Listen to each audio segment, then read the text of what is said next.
Hello दोस्तों, नमस्कार। अभी की सबसे बड़ी खबर आ रही है, जहां अब पानी के लिए तरसेगा पाकिस्तान। भारत ने ले लिया सबसे बड़ा फैसला, पड़ोसी मुल्क को भेज दिया नोटिस। दोस्तों बता दें किस मुद्दे पर भारत ने उठा दी है सबसे बड़ी मांग। पाकिस्तान को गिना दिए 3 सबसे बड़े कारण, तो वहीं बताएंगे परमाणु जंग की पुतिन ने कर ली बड़ी तैयारी। आर्कटिक सागर में मिले हैं सबूत, नाटो की सीमा पर रेडियो एक्टिव स्पाइस का पता चलने से मच गया हड़कंप। तो वहीं पाकिस्तान का दोस्त बन रहा है रशिया। डिप्टी पीएम एलेक्सी ओवरचुक का शहबाज शरीफ के मुल्क का दौरा, क्या भारत के खिलाफ साजिश तो नहीं? इसी के साथ बताएंगे पहले भारत पर लगाए गंभीर आरोप, अब प्रधानमंत्री मोदी से मिलने की दे दी जानकारी। आखिर क्या खेल खेल रहे हैं ट्रंप? दोस्तों एक से एक बड़ी खबर विस्तार से बताएंगे कैसे प्रधानमंत्री मोदी जी के वन नेशन वन इलेक्शन वाले प्रस्ताव पर खुलकर साथ आए अखिलेश यादव और मायावती, बढ़ा दी कांग्रेस की धुकधुकी। तो दोस्तों वीडियो अंत तक बने रहेगा। और खबरों में आगे बढ़ने से पहले निरंतर भारत देश में विकास होते हुए देखना चाहते हैं, भारत को विकसित बनते हुए देखना चाहते हैं, तो वीडियो को लाइक करके, चैनल को सब्सक्राइब करके, बेल आइकन दबा के कमेंट में जय हिंद अवश्य कह दीजिएगा। बात करें पहली बड़ी खबर की, जहां अब पानी के लिए तरसेगा पाकिस्तान। भारत ने ले लिया बड़ा फैसला, पड़ोसी मुल्क को भेजा नोटिस। दोस्तों भारत सरकार ने सिंधु जल संधि में बदलाव की मांग की है। भारत सरकार ने इस संबंध में पाकिस्तान को एक नोटिस भी भेजा है। मीडिया रिपोर्ट्स के मुताबिक इस नोटिस में कहा गया है कि मौजूदा हालातों को देखते हुए सिंधु जल संधि को बरकरार रखना संभव नहीं। भारत ने इस सिंधु जल संधि में बदलाव किए जाने की भी बात कही है। भारत सरकार से जुड़े शीर्ष सूत्रों ने पाकिस्तान को भेजे नोटिस के बारे में जानकारी दी है। बताया गया है कि भारत ने साफ कहा है कि 1960 से ही ये संधि चल रही है और अब इसके विभिन्न अनुच्छेदों का वास्तविक मूल्यांकन होना चाहिए। भारत ने पाकिस्तान को 30 अगस्त को संधि से जुड़ा नोटिस भेजा। आपको बता दें कि भारत ने नोटिस में किस चीज की मांग की है। दरअसल भारत ने नोटिस में लिखा कि सिंधु नदी के पानी का उपयोग और जनसांख्यिकी में बदलाव हो रहा है। भारत स्वच्छ ऊर्जा की तरफ अग्रसर है और जरूरी है कि संधि में बदलाव पर विचार हो। भारत ने आतंकवाद का जिक्र करके भी पाकिस्तान को लताड़ लगाई। भारत ने कहा कि पाकिस्तान लगातार हमारी उदारता का अनुचित लाभ उठाने में जुटा है। तो वहीं दोस्तों आपको बता दें परमाणु जंग की पुतिन ने कर ली है तैयारी। आर्कटिक सागर में मिले हैं सबूत, नाटो की सीमा पर रेडियो एक्टिव स्पाइस का पता चलने से मच गया हड़कंप। दोस्तों रशिया यूक्रेन युद्ध में अब परमाणु हमले का खतरा और ज्यादा बढ़ गया है। द सन की सनसनीखेज रिपोर्ट के मुताबिक पुतिन परमाणु जंग से बस कुछ ही कदम दूर खड़े हैं। रशिया ने आर्कटिक सागर में परमाणु विस्फोट की पूरी तैयारी कर ली है। नॉर्थ अटलांटिक संधि संगठन की यानी नाटो की सीमा के करीब फ्लाइंग चेरनोबिल परीक्षण स्थल पर इसके सबूत भी मिले हैं। सैटेलाइट तस्वीरों के अनुसार रशिया परमाणु जंग से पहले आर्कटिक सागर में 1990 के बाद पहला परमाणु परीक्षण करने जा रहा है। नाटो सीमा पर इसके लिए जरूरी रेडियो धर्मी स्पाई की मौजूदगी का पता भी चला है। इससे यूक्रेन समेत नाटो और अमेरिका में खलबली मच गई है। क्रेमलिन ने भी इस बात का दावा किया है कि वो शीत युद्ध के बाद पहली बार परमाणु बमों का परीक्षण करने के लिए पूरी तरह से तैयार है। तो वहीं आपको बता दें पाकिस्तान का दोस्त बन रहा है रशिया। धीरे धीरे नजदीकियां बढ़ रही हैं पाकिस्तान के साथ। अब डिप्टी पीएम एलेक्सी ओवरचुक का शहबाज के मुल्क का दौरा, क्या कहीं भारत के खिलाफ कोई बहुत बड़ी साजिश तो नहीं? बता दें रशिया के उप प्रधानमंत्री एलेक्सी ओवरचुक 18 सितंबर से 2 दिवसीय पाकिस्तानी दौरे पर हैं। उनकी इस यात्रा की खूब चर्चाएं हो रही हैं। इस यात्रा पर भारत की भी पैनी नजर है। इसे प्रधानमंत्री नरेंद्र मोदी के यूक्रेन दौरे से जोड़कर भी देखा जा रहा है। दोस्तों माना यह जा रहा है कि रूसी राष्ट्रपति व्लादिमीर पुतिन ने दबाव की रणनीति के तहत उप प्रधानमंत्री को पाकिस्तान भेजा है। वहीं एलेक्सी ओवरचुक अपनी यात्रा के दौरान एक उच्च स्तरीय रूसी प्रतिनिधि मंडल का नेतृत्व भी करेंगे। रूसी विदेश मंत्रालय ने एलेक्सी ओवरचुक के दौरे की पुष्टि करते हुए कहा कि उप प्रधानमंत्री पाकिस्तानी राष्ट्रपति आसिफ अली जरदारी, प्रधानमंत्री शहबाज शरीफ और अपने समकक्ष इशाक डार के साथ महत्वपूर्ण बैठक करेंगे। क्या लगता है दोस्तों आपको, रशिया के साथ पाकिस्तान की बढ़ती नजदीकियां क्या भारत के लिए कोई खतरे का विषय होने वाला है या फिर ऐसा कुछ भी नहीं? अपनी राय देना मत भूलिएगा आप लोग। तो वहीं आपको बता दें पहले भारत पर लगाए गंभीर आरोप, फिर दे दी प्रधानमंत्री मोदी से अगले सप्ताह मिलने की जानकारी। आखिर क्या खेल खेल रहे हैं ट्रंप? बता दें अमेरिका में इस वक्त नवंबर में होने वाले राष्ट्रपति चुनाव को लेकर तैयारी जोर शोर से चल रही है। इसी बीच एक जनसभा को संबोधित करते हुए अमेरिका के पूर्व राष्ट्रपति डोनाल्ड ट्रंप ने कुछ ऐसा कह दिया जिससे समझ पाना आम लोगों के लिए थोड़ा मुश्किल है। एक तरफ उन्होंने कहा कि वो अगले सप्ताह प्रधानमंत्री नरेंद्र मोदी से मिलने जा रहे हैं। हालांकि दूसरी तरफ ट्रंप ने यह भी कह दिया कि अमेरिका भारत व्यापार संबंधों का भारत बहुत ज्यादा दुरुपयोग कर रहा है। ट्रंप ने यह नहीं बताया कि कब, कहां और कैसे उनकी मुलाकात भारतीय प्रधानमंत्री से जल्द होने वाली है। पहले से तय शेड्यूल के मुताबिक अब तक ऐसी कोई औपचारिक जानकारी नहीं है कि प्रधानमंत्री मोदी और डोनाल्ड ट्रंप की मुलाकात हो। हालांकि प्रधानमंत्री मोदी 21 सितंबर को अमेरिका पहुंच रहे हैं। वो अमेरिका के डेलावेयर में 21 सितंबर को ऑस्ट्रेलिया इंडिया, भारत और जापान के नेताओं के साथ क्वाड समिट में हिस्सा लेंगे। माना जा रहा है कि प्रधानमंत्री मोदी के अमेरिका दौरे के दौरान ट्रंप के साथ उनकी मुलाकात की संभावना है। दोस्तों वहीं आपको बता दें 100 दिन भी नहीं हुए और मोहम्मद यूनुस के खिलाफ सड़कों पर उतर आए लोग। बेगम खालिदा जिया ने आंखें तरेरी। दोस्तों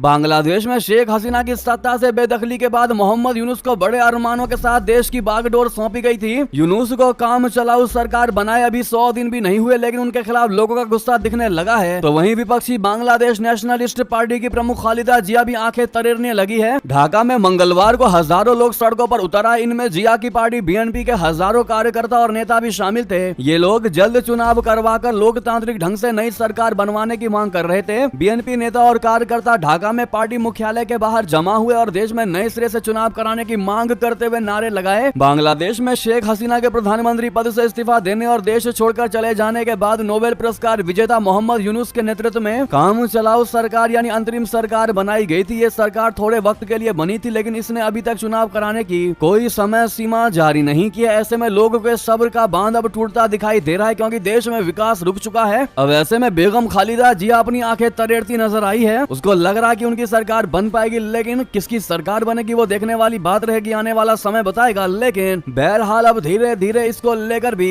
लोगों में गुस्सा बढ़ता जा रहा है। तो वहीं आपको बता दे इतना ही नहीं, अगर नया चुनाव नहीं हुआ तो हो सकता है बांग्लादेश में सैन्य शासन लागू हो जाए। दोस्तों सेना को मिल गई है मजिस्ट्रेट की पावर, गिरफ्तारी से लेकर गोली मारने तक का मिल चुका है अधिकार। दोस्तों जिस प्रकार से मोहम्मद यूनुस के नेतृत्व वाली बांग्लादेश की अंतरिम सरकार देश में अराजकता को रोकने में नाकाम हो चुकी है, इस बीच अंतरिम सरकार ने तत्काल प्रभाव से पूरे देश में सेना को विशेष कार्यकारी मजिस्ट्रेट की शक्तियां दे दी हैं। मंगलवार को बांग्लादेश के लोक प्रशासन मंत्रालय ने इस बारे में गजट अधिसूचना जारी की है। इसके अनुसार सेना के अधिकारी अगले 60 दिनों के लिए पूरे बांग्लादेश में जिला मजिस्ट्रेटों की देखरेख में कार्यकारी मजिस्ट्रेट के रूप में काम कर सकेंगे। लोक प्रशासन मंत्रालय से जारी आदेश में कहा गया है कि ये निर्देश पूरे बांग्लादेश में लागू हो। दोस्तों वही बता दें भारतीय मुसलमानों पर ईरान के सुप्रीम लीडर ने की टिप्पणी तो इजराइल ने दिखा दिया उसको आईना। बता दें ईरान के supreme leader Ayatollah Ali Khamenei ने भारत में मुसलमानों की स्थिति को लेकर बयान दिया, जिस पर भारत ने तीखी प्रतिक्रिया दी थी। अब भारत में इजराइल के राजदूत रियू वेन अजार ने भी मुसलमानों पर टिप्पणी के लिए खामेनेई को आड़े हाथों लिया। अजार ने कहा कि भारत में मुसलमानों के पास आजादी है जो कि ईरान में नहीं है। इजरायली राजदूत ने सोशल मीडिया साइट एक्स पर किए गए अपने पोस्ट में लिखा कि आप अपने ही लोगों के हत्यार हैं और अत्याचारी हैं। इजराइल, भारत और सभी लोकतंत्रों में मुसलमानों के पास आजादी है जो कि ईरान में नहीं है। मैं आशा करता हूं कि ईरान के लोग जल्द आजाद होंगे। दरअसल सोमवार को पैगंबर मोहम्मद के जन्मदिन के अवसर पर खामेनेई ने कहा कि भारत, म्यांमार, गाजा में मुसलमान पीड़ित हैं। उन्होंने एक्स पर लिखा था कि इस्लाम के दुश्मनों ने हमेशा हमारी साझा पहचान को उदासीन बनाने की कोशिश की। अगर हम म्यांमार, गाजा, भारत या किसी अन्य स्थान पर एक मुसलमान को होने वाली पीड़ा से अनजान है तो हम खुद को मुसलमान नहीं मान सकते। तो वहीं खामेनेई के इस बयान पर भारत ने तीखी प्रतिक्रिया दी। विदेश मंत्रालय ने एक बयान जारी करके खामेनेई के बयान को अनएक्सेप्टेबल यानी कि अस्वीकार्य बताते हुए खारिज कर दिया। मंत्रालय ने कहा कि ये आरोप गलत जानकारी पर आधारित है। जी हाँ दोस्तों, ऐसे में सबसे बड़ा सवाल तो यही उठता है कि भारत के साथ कोई सीधा टकराव नहीं है ईरान का।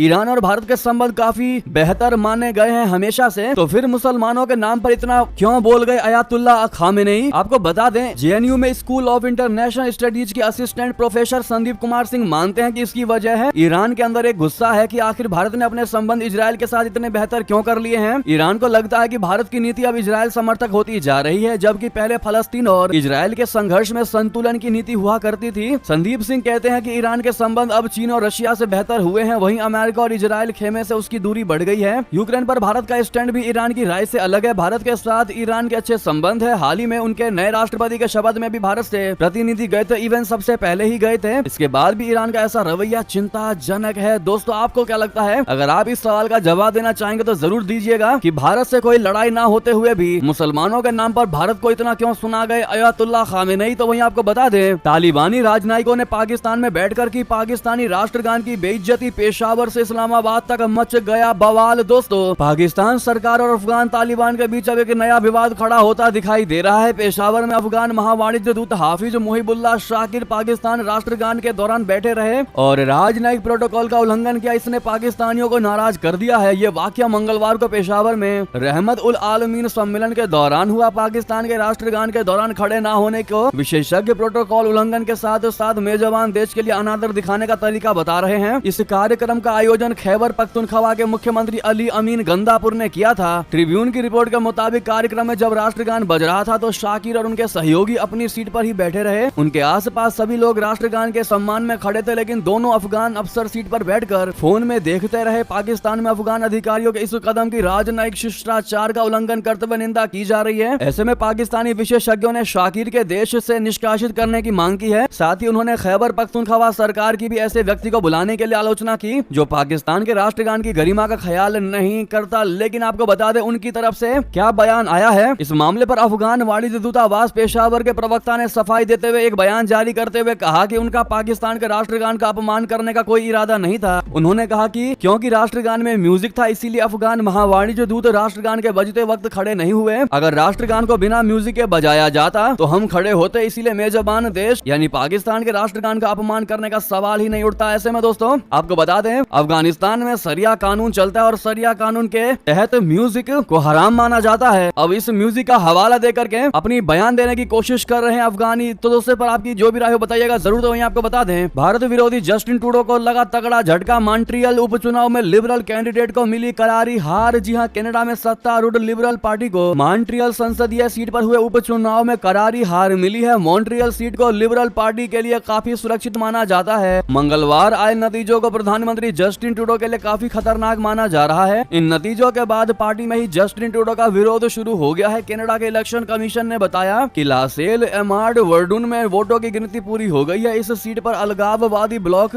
क्यूबेकॉइस उम्मीदवार लुई फिलिप सोवे ने लिबरल उम्मीदवार लॉरा फलस्तीनी को हरा दिया। जी हाँ, ऐसे में आप इसको कह सकते हैं कि जस्टिन ट्रूडो के लिए ये पहला कदम है उनकी हार का। अब उनका किला ढहना शुरू हो चुका है। दोस्तों इस पर आपकी राय तो बनती है। तो वहीं आपको बता दें जम्मू कश्मीर में बम्पर वोटिंग नीली स्याही वाली इन तस्वीरों से देख पाकिस्तान को लगेगी तगड़ी वाली मिर्ची। दोस्तों जम्मू कश्मीर में जहां 10 साल बाद विधानसभा चुनाव हो रहे हैं, अनुच्छेद 370 हटने के बाद पहली बार विधानसभा के लिए वोटिंग हो रही है। जम्मू कश्मीर विधानसभा चुनाव के फर्स्ट फेज में आज 7 जिलों की 24 विधानसभा सीटों पर बम्पर वोटिंग हो रही है। जिस जम्मू कश्मीर में चुनाव का नाम सुनते ही लोग डर जाते थे, खौफ खाने लगते थे, घरों तक से नहीं निकलते थे, उसी नए जम्मू कश्मीर में सुबह से ही वोटरों की लंबी लंबी कतारें लगी हुई हैं और उन लंबी लंबी कतारों को देखकर पाकिस्तान को हार्ट अटैक जरूर आ जाएगा। अनंतनाग हो या डोडा हो, किश्तवाड़ हो या फिर शोपिया हो, हर जगह वोटरों को लंबी लंबी तादाद देखने को मिल रही है। सुबह से ही बड़ी संख्या में वोटर्स पोलिंग बूथों पर पहुंच रहे हैं और वोट डाल रहे हैं। दोस्तों जो अनंतनाग पहले बंदूकों के साये में रहा करता था वहां आज वोटिंग हो रही है। आप भी सुनकर कहेंगे वाह वाह। जी हां, अनंतनाग के वोटर्स कह रहे हैं उनके लिए विकास बहुत बड़ा मुद्दा है और अनुच्छेद 370 को वो राजनीतिक मुद्दा बता रहे हैं। शोपिया में सुबह से ही लंबी लंबी कतारें लगी हैं। ऐसे में दोस्तों आज हम आपसे आपका प्रेडिक्शन चाहते हैं। क्या लगता है आपको जम्मू कश्मीर में किसकी सरकार बनेगी? देखते हैं भारत की जनता का क्या है भविष्यवाणी, क्या है प्रेडिक्शन। तो वहीं आपको बता दें वन नेशन वन इलेक्शन के प्रस्ताव को मोदी कैबिनेट की मंजूरी। कोविंद समिति की रिपोर्ट में क्या क्या कहा गया बता दें। वन नेशन वन इलेक्शन यानी एक राष्ट्र एक चुनाव के प्रस्ताव को मोदी कैबिनेट से मंजूरी मिल गई है। करीब 1 साल के मंथन के बाद केंद्रीय कैबिनेट ने इस पर मुहर लगा दी है। यह प्रस्ताव देश में लोकसभा, राज्यसभा, विधानसभाओं और स्थानीय निकायों के चुनावों को एक साथ आयोजित करने पर केंद्रित है। इसका उद्देश्य संसाधनों की बचत करना, विकास को गति देना और लोकतंत्र को और मजबूत बनाना है। आपको बता दें कि यह ऐतिहासिक फैसला पूर्व राष्ट्रपति रामनाथ कोविंद के नेतृत्व वाली समिति ने वन नेशन वन इलेक्शन की संभावनाओं पर अपनी रिपोर्ट सौंपने के बाद लिया गया है। दोस्तों इतना ही नहीं, आपको बता दें वन नेशन वन इलेक्शन को खड़गे ने बता दिया संविधान के खिलाफ। तो ओवैसी ने कहा हमें अलग अलग चुनाव से दिक्कत नहीं। जी हाँ, इस प्रस्ताव का जहां विपक्ष के नेताओं ने विरोध किया है वहीं एनडीए में शामिल पार्टी इसका समर्थन कर रही है। कांग्रेसी अध्यक्ष मल्लिकार्जुन खड़गे ने इसकी व्यवहारिकता पर सवाल उठाए हैं। वहीं असदुद्दीन ओवैसी ने कहा यह संघवाद को खत्म करने वाला प्रस्ताव है। इसका विरोध करते हुए कांग्रेसी अध्यक्ष मल्लिकार्जुन खड़गे ने कहा यह व्यवहारिक नहीं है। चुनाव आने पर ध्यान भटकाने के लिए बीजेपी ऐसे मुद्दे उठाते हैं। ये सिर्फ भटकाने वाला मुद्दा है। ये संविधान के खिलाफ है, ये लोकतंत्र के प्रतिकूल है, ये संघवाद के खिलाफ है। देश इसे कभी स्वीकार नहीं करेगा। हालांकि खड़गे की टिप्पणी पर केंद्रीय मंत्री अश्विनी वैष्णव ने कहा कि विपक्ष को वन नेशन वन इलेक्शन को लेकर आंतरिक दबाव महसूस हो सकता है क्योंकि एडवाइजरी प्रोसेस के दौरान 80% से ज्यादा लोगों ने प्रस्ताव को अपना समर्थन दिया है। खासकर युवा इसके पक्ष में दिखाई दे रहे हैं। दोस्तों इतना ही नहीं, आपको बता दें प्रधानमंत्री मोदी जी के इस प्रस्ताव पर खुलकर समर्थन दिया है अखिलेश यादव और मायावती ने, लेकिन कांग्रेस की दुगदुगी बढ़ा दी है इन समर्थन ने। दरअसल समाजवादी पार्टी की प्रतिक्रिया सामने आई है। पार्टी ने मोदी कैबिनेट के फैसले का समर्थन करते हुए कहा कि हम भी इसके पक्ष में हैं। हम भी चाहते हैं कि देश में वन नेशन वन इलेक्शन हो। पार्टी के नेता रविदास मेहरोत्रा ने कहा कि समाजवादी पार्टी भी इसके पक्ष पक्ष में है। बीजेपी इसके लिए सभी दलों के नेताओं की एक सर्वदलीय बैठक बुलाने पर काम करें। उन्होंने कहा कि 10 साल से बीजेपी केवल इसकी बात कह रही है, प्रचार कर रही है। 10 साल से वन नेशन वन इलेक्शन क्यों नहीं हो पाया? विधानसभा लोकसभा चुनाव एक साथ हो। जी हाँ दोस्तों, बहरहाल अब हमारा सवाल आप लोगों से है दोस्तों, भारत की जनता से है, चाहे वो कहीं से भी इस खबर को देख रही हो। अगर आप भारत से जुड़े हुए हैं, चाहे विदेशों से भी इस खबर को देख रहे हैं दोस्तों, तो सवाल का जवाब जरूर दीजिएगा। क्या वन नेशन वन इलेक्शन जो प्रस्ताव है वाकई में क्या लागू होना चाहिए भारत देश में? जवाब देना मत भूलिएगा दोस्तों, लेकिन कारण भी बताइएगा। अगर हाँ तो क्यों, और नहीं तो क्यों नहीं। जी हाँ, ऐसे में दोस्तों ये थे अभी की सारी बड़ी खबर। आपको हमारी खबर कैसी लगी? आशा करता हूँ बहुत अच्छी लगी होगी। थोड़ी भी अच्छी लगी तो वीडियो को लाइक करके, चैनल को सब्सक्राइब करके, बेल आइकन दबा के कमेंट में जय हिंद अवश्य कह दीजिएगा। मिलते हैं अगली खबर में। यहाँ तक बने रहने के लिए आप सभी का बहुत बहुत धन्यवाद। और दोस्तों वीडियो को शेयर करना मत भूलिएगा, व्हाट्सएप, फेसबुक, ट्विटर पर, ताकि हर कोई अपनी राय रख सके। जय हिंद, जय भारत।